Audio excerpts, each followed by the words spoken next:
Hoje vamos dar início ao estudo de Apocalipse capítulo 14. Antes, porém, dê uma pausa no vídeo, faça sua oração, pedindo a iluminação do Espírito Santo para entender tudo aquilo que vou dizer aqui e volte para prosseguirmos com o estudo. Se você gosta de assistir aos vídeos do canal, por favor, inscreva-se, comente, compartilhe e deixe o seu gostei. Vamos lá, Apocalipse 14, versículo 1. Olhei, e eis o Cordeiro em pé sobre o monte Sião, e com ele 144.000, tendo na fronte escrito o seu nome e o nome de seu pai. O versículo começa dizendo: eis o Cordeiro em pé sobre o monte Sião. No Antigo Testamento, Monte Sião é um monte localizado na cidade de Jerusalém. Foi sobre esse monte que Salomão construiu o templo. No Antigo Testamento também, algumas vezes o Monte Sião é tomado como um sinônimo para a própria cidade de Jerusalém, como se fossem a mesma coisa. Veja só,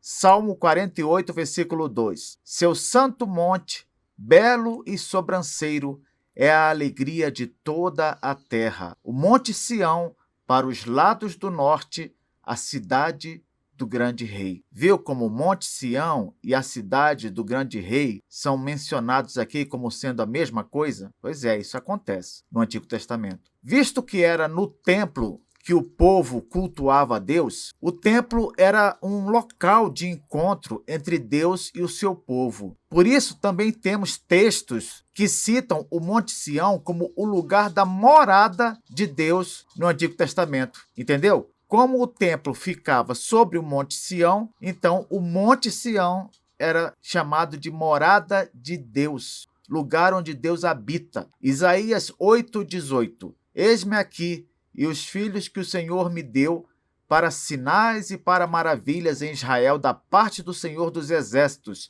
que habita no Monte Sião. Agora, se nós formos para o Novo Testamento, a expressão Monte Sião é uma designação específica para o céu. Olha que coisa! É uma designação para o lugar para onde vão os crentes que morrem em Cristo, conforme está lá em Hebreus 12:22, que diz: mas tendes chegado ao Monte Sião e à cidade do Deus vivo, a Jerusalém celestial, e a incontáveis hostes de anjos e a universal Assembleia. Então, nosso Senhor Jesus, o Cordeiro de Deus, neste versículo 1 de Apocalipse 14, é mencionado como estando na Jerusalém celestial. É isso que quer dizer afirmar que ele está sobre o Monte Sião. O versículo continua: e com ele 144.000. Nós já sabemos, à luz do comentário que eu fiz lá em Apocalipse 7, versículo 4, que esses 144.000 simbolizam todo o povo de Deus. Isso mesmo, todo aquele que faz parte do povo de Deus terá como seu destino estar com Cristo, onde ele estiver. Se morrer, estará com Cristo no céu. Se for transformado ou morrer na consumação, estará com Cristo na nova terra. De fato, antes mesmo de partir deste mundo, o próprio Senhor Jesus declarou em João 14, versículos 1 a 3: não se turbe o vosso coração, credes em Deus, crede também em mim. Na casa de meu pai há muitas moradas. Se assim não fora, eu vô-lo teria dito, pois vou preparar-vos lugar. E quando eu for e vos preparar lugar, voltarei e vos receberei para mim mesmo, para que, onde eu estou, estejais vós também. Como eu falei, como eu acabei de falar, o destino de todo crente é estar onde Cristo estiver. Versículo prossegue: tendo na fronte escrito o seu nome e o nome de seu pai. Preste atenção agora. Eu já expliquei aqui neste comentário que os nomes de Cristo e do Pai não estarão escritos literalmente na fronte dos crentes. Assim como a marca da besta, o número 666, não será posto literalmente sobre a mão direita ou a fronte dos não crentes. Por que não? Porque todas essas marcas, elas na verdade são sinais de pertencimento. Assim como o dono de um animal sela a sua propriedade com uma marca, assim também todos nós somos marcados ou por Deus ou pelo inimigo. Então, essas marcas mencionadas em Apocalipse são marcas de pertencimento. Além disso, também apontam para o fato de que a pessoa marcada ou pensa como aquele que a marcou, no caso de a marca ser posta na fronte,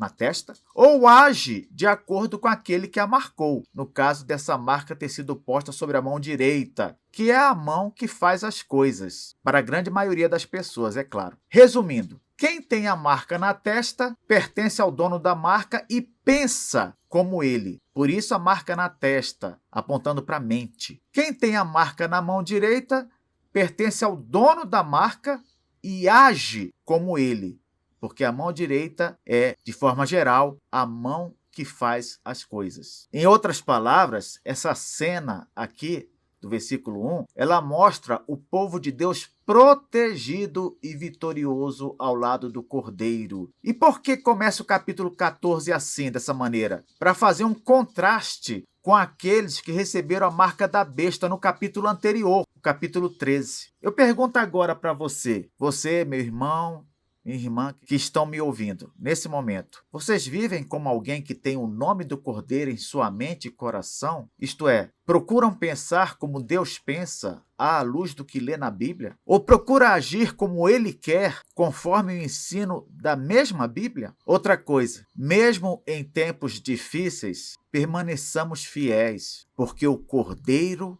reina. Versículo 2 agora. Ouvi uma voz do céu, como voz de muitas águas, como voz de grande trovão. Também a voz que ouvi era como de arpistas, quando tangem a sua harpa. Que interessante isso, não é? Diz aqui no começo do versículo 2, ouvi uma voz do céu, como voz de muitas águas, como voz de grande trovão. A pergunta óbvia é, de quem seria essa voz? Temos três possibilidades, na verdade. Primeiro, poderia ser de Cristo, pois nós temos lá em Apocalipse 1,15 que a voz dele é como o som de muitas águas. Imagine, por exemplo, a força das ondas batendo nas rochas. Apocalipse 1,15 diz, descrevendo Cristo, os pés semelhantes ao bronze polido, como que refinado numa fornalha. A voz, como voz de muitas águas. Então, poderia ser Cristo, poderia ser a voz de Cristo. Por outro lado, os anjos também podem falar assim. Veja o que temos em Apocalipse 19, versículo 6. Então, ouvi uma como voz de numerosa multidão, como de muitas águas e como de fortes trovões, dizendo, Aleluia, pois reina o Senhor, nosso Deus, o Todo-Poderoso. Observe que esse versículo 6 acrescenta que os anjos, igualmente, podem falar com um som parecido ao de trovões, como mencionado aqui em Apocalipse 14, 2. Fica difícil bater o martelo, porque fora do Apocalipse, nós vemos que Deus fala tanto com o som de muitas águas quanto com o som de trovão, assim como os anjos de Apocalipse. Olha só, Ezequiel 1,24. Andando eles, ouvi o tatalar das suas asas, como o rugido de muitas águas, como a voz do Onipotente. Ouvi o estrondo tumultuoso, como o tropel de um exército. Parando eles, abaixavam as asas. Viu que aqui no versículo 24 diz, como o rugido de muitas águas, como a voz do Onipotente. Então, a voz de Deus pode soar como o rugido de muitas águas. Êxodo 19, 19. E o clangor da trombeta ia aumentando cada vez mais. Moisés falava e Deus lhe respondia no trovão. Agora a voz de Deus, semelhante ao som do trovão. Jó 37, 2. Dai ouvidos ao trovão de Deus, estrondo que sai da sua boca. Salmo 29, 3. Ouve-se a voz do Senhor sobre as águas. Troveja o Deus da glória.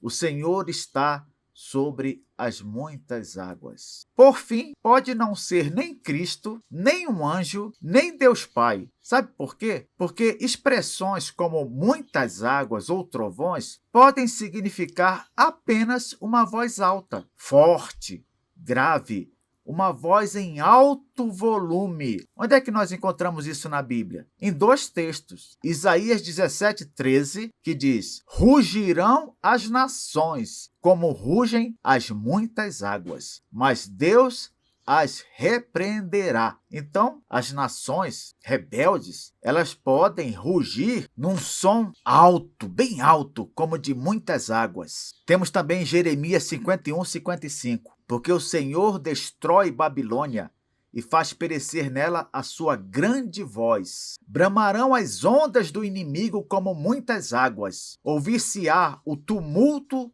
da sua voz. Agora, Babilônia, que simboliza este mundo caído, também é citada como tendo grande voz, voz como de ondas, de muitas águas, voz tumultuosa. Professor, afinal, quem canta então? De quem é essa voz? Calma, vamos prosseguir. O versículo diz: também a voz que ouvi era como de arpistas, quando tangem a sua harpa. Ao que parece, a voz é forte, é muito alta, mas também é agradável de ouvir, é melodiosa. Isso tudo significa que nós estamos diante de um verdadeiro coral. Só não sabemos se é um coral de crentes, se é um coral de anjos ou, por que não, um coral dos dois, um coral de crentes e anjos. Olha o que diz o versículo 3. Entoavam novo cântico diante do trono, diante dos 4 seres viventes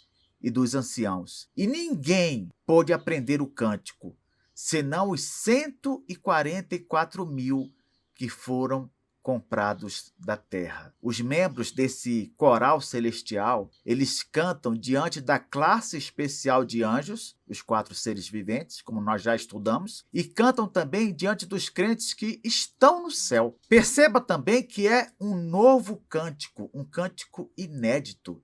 Ninguém no céu o conhece ainda. Ele foi feito para ser ensinado primeiramente a quem?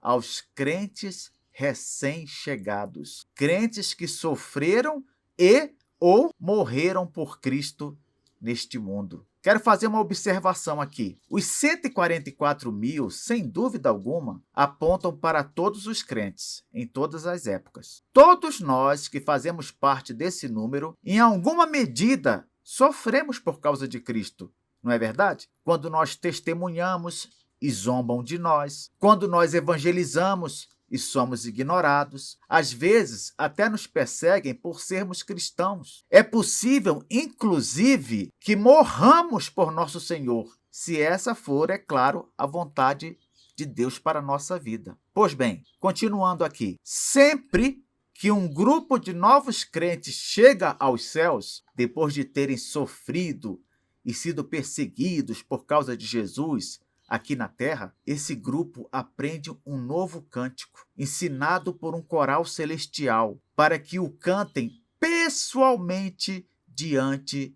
de Deus. Quando morrermos e chegarmos lá, formaremos fileiras em um coral de redimidos. Aprenderemos com os melhores tenores, barítonos e baixos. E já que há crentes no meio, também com sopranos e contraltos. O melhor coral do universo. E cantaremos com todas as nossas forças diante de Deus, dos crentes que já estão lá, que chegaram antes de nós, e da classe especial de anjos que ficam ao redor do trono. Quão glorioso será este momento!